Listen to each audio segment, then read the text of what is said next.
Bene data bavandimwe, aho muri hose mwe muduteze amatwi, inshuti zacu, isabato nziza.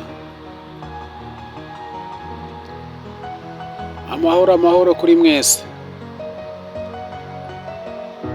Mwanya nk'uyu twabateguriye ijambo rigira riti: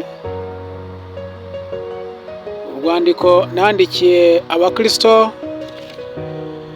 bo muri Korea y'Amajyaruguru, kwaduka kw'insengero z'icyo gihe kizaza. Topiki tugiye kuganiraho ni urwandiko nandikiye abana b'Imana bo muri Korea y'Amajyaruguru, kwaduka kw'insengero z'icyo gihe kizaza.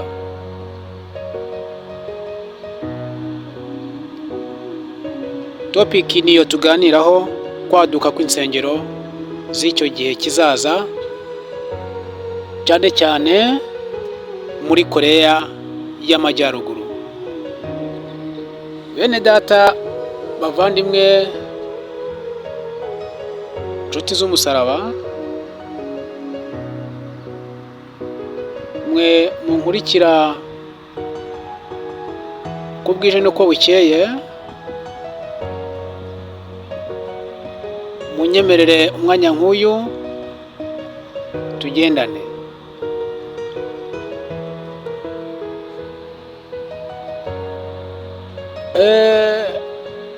Ndi mu gihe cyo gusenga, umwanya umwe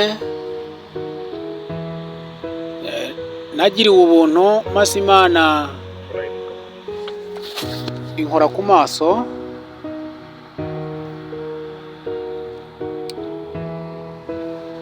mu kunkora ku maso kwayo imishurira ibihishwe kandi biri hafi gushyirwa ku mugaragaro. Dufite Imana Data wa twese, iyo ahiherereye burya ireba ibyiherereye ikabibona, maze ikabihishurira abana bayo kugira ngo batazatungurwa n'imigambi y'umwanzi Satani uduhiga uko bwije n'uko bukeye.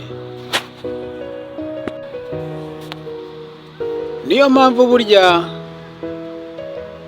Imana yaduhaye umufasha ari wo Mwuka Wera. Uyu mufasha twahawe w'Umwuka Wera atumenyesha ibizatubaho biri imbere bitari byatugeraho,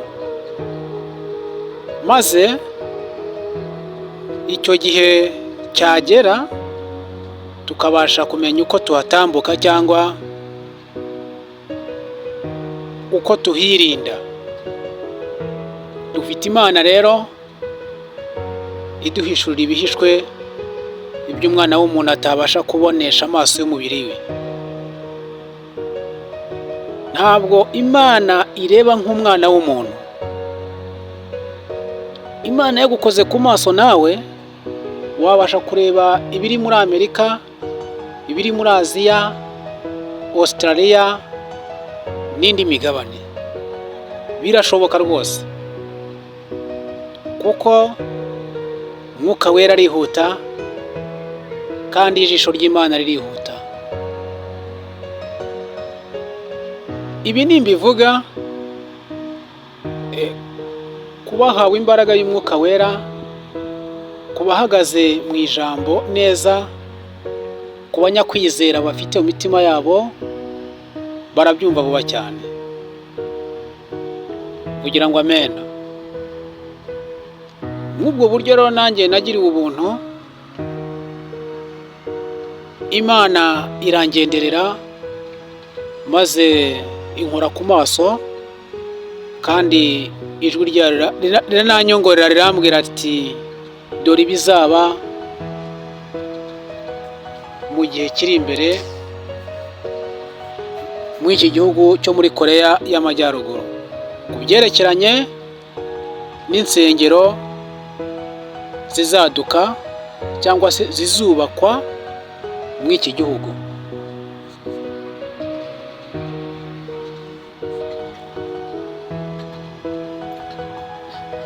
Iki gihugu cyo muri Koreya y'Amajyaruguru hazaba iterambere ry'insengero. Yego ni byiza, ntabwo ari bibi, kuko niba nabyita nk'ibikorwa remezo sinzi, ariko mba numva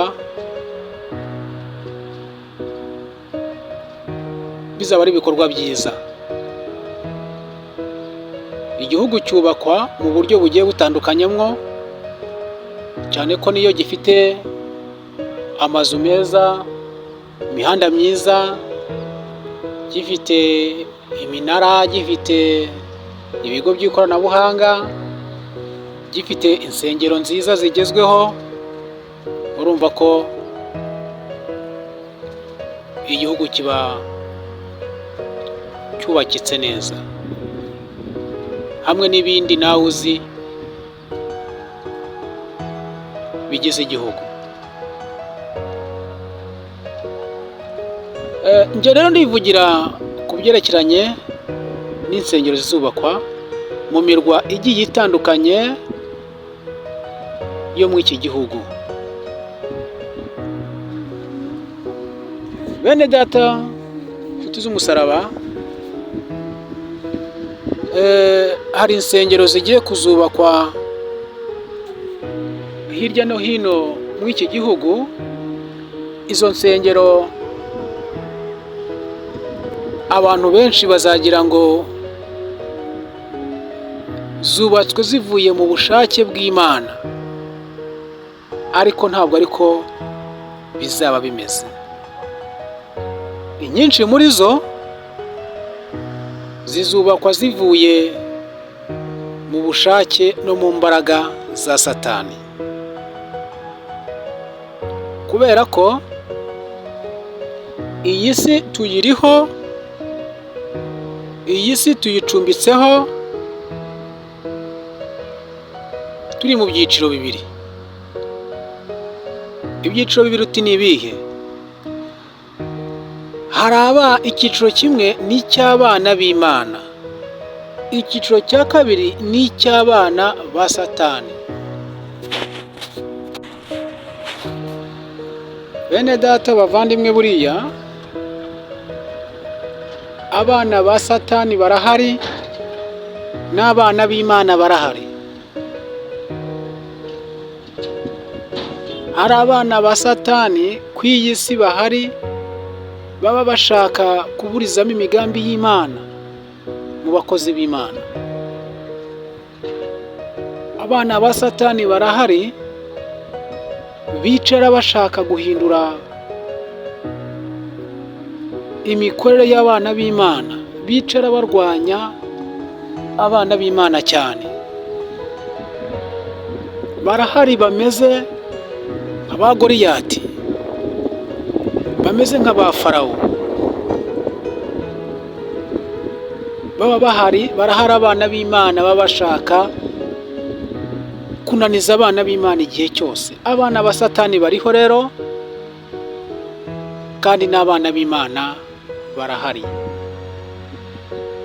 Gusa hagati aho sinamenya wowe ngo uri mu kihe cyiciro, uri umwana w'Imana cyangwa uri umwana wa Satani.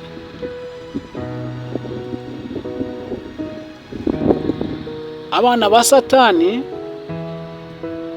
ni bamwe bemeye kumuyoboka, bemeye kumukorera,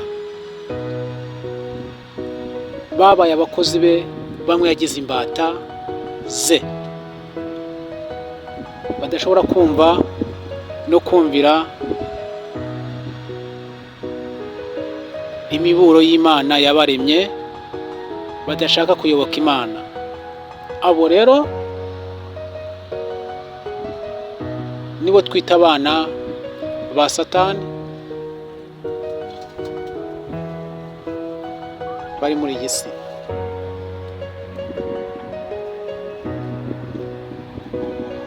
Izi nsengero zizubakwa muri icyo gihe, inyinshi zizaba rero ari iz'abana ba Satani, kuko aba bana ba Satani bazageraho noneho basenge ku mugaragaro muri izi nsengero, berure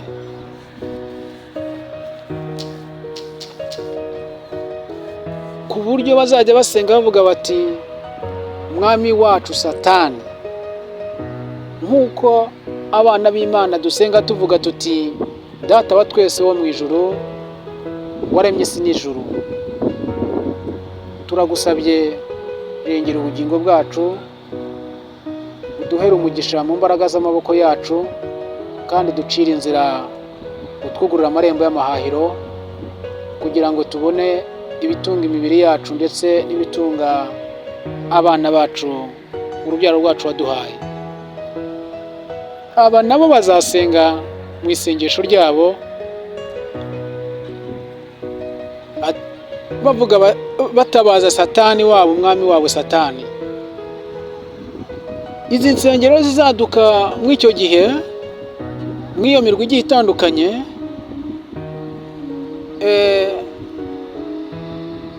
amakuru azaba menshi ku isi ku buryo bizacicikana, abantu bavuga bati aha n'aha habonetse urusengero rw'abantu basenga Satani, baramya Satani, imisengere yabo beruye, noneho baravuga mu kanwa kabo batura bavuga bati umwami wabo Satani. Inshuti yanjye mwene data, ibi ngibi ubibwiriwe iki? Ubibwiriwe kugira ngo wirinde, urusheho kwirinda, kubera ko hari benshi bazabifatirwamo, cyane cyane nk'aba bantu bakunda gukora umurimo w'Imana w'ivugabutumwa bagenda hirya no hino. Ujye ugenda, yego nibyo, ujye gukora umurimo, ukomeze amaboko y'abatenebutse, amava asukuma uyasubizemo imbaraga, ariko ujye ugira ubwenge kandi wirinde. Wirinde kujarajara mu nzira, wirinde, nyamuneka wirinde, kuko utazafatirwa mu nzira nk'izo ngizo. Reka dusome ijambo ry'Imana twumve icyo ritubwira ku byerekeranye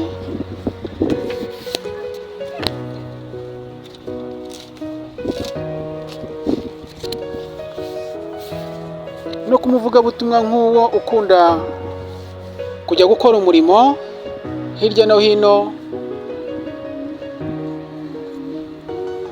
mu nsengero zigiye zitandukanye. Turasoma mu Migani ibice 21 umurongo wa 16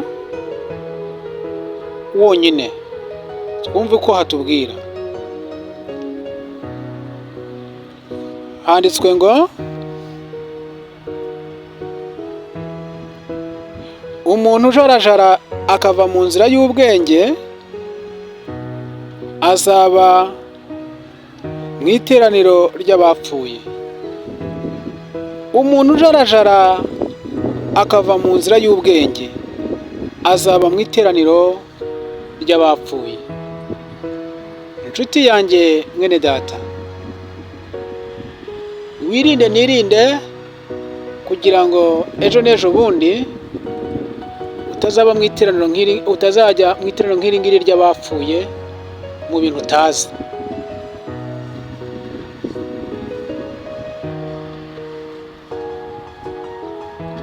Komera mu rugendo kandi wirinde. Ibi mbikubwiye kugira ngo ntubyihererane nawe, nkuko nanjye ntabyihereranye, umfashe gusenga dusengera bene data bari hakurya y'amazi magari, kugira ngo Imana ikomeze ibambike imbaraga kandi ibafashe, ibarinde. Umwuka w'ubwenge muri bo ukomeze waguke, ubwirinzi muri bo burusheho kwaguka muri bo, kandi Imana ikomeze ibongerere kugira amakenga. Saha gusa, ni henshi hazagenda haduka insengero zigiye zitandukanye zivuye mu butunzi bwo mu maboko y'umwanzi w'isi n'ijuru. Abandi bagire ngo ni ubutunzi buvuye mu maboko y'abana b'Imana. Bizaba ari amayobera, kuko izo nsengero kuzitandukanya abazisengeramo batari berura noneho ngo bagaragaze Imana yabo basenga iyo ari yo, bizaba bigoranye. Ariko igihe kiraje kandi kirasohoye, kuri bamwe bazabasha kumenya Imana basenga iyo ari yo. Ntabwo aba bana ba Satani basenga rwihishwa barabangamiwe, bagiye noneho kwerura mu nsengero zigiye zitandukanye hirya no hino, berure noneho bavuge Imana yabo, bagaragaza Imana yabo iyo ari yo. Antikristo agiye noneho kuba yakora mu buryo bugaragara, basenge mu buryo bugaragara.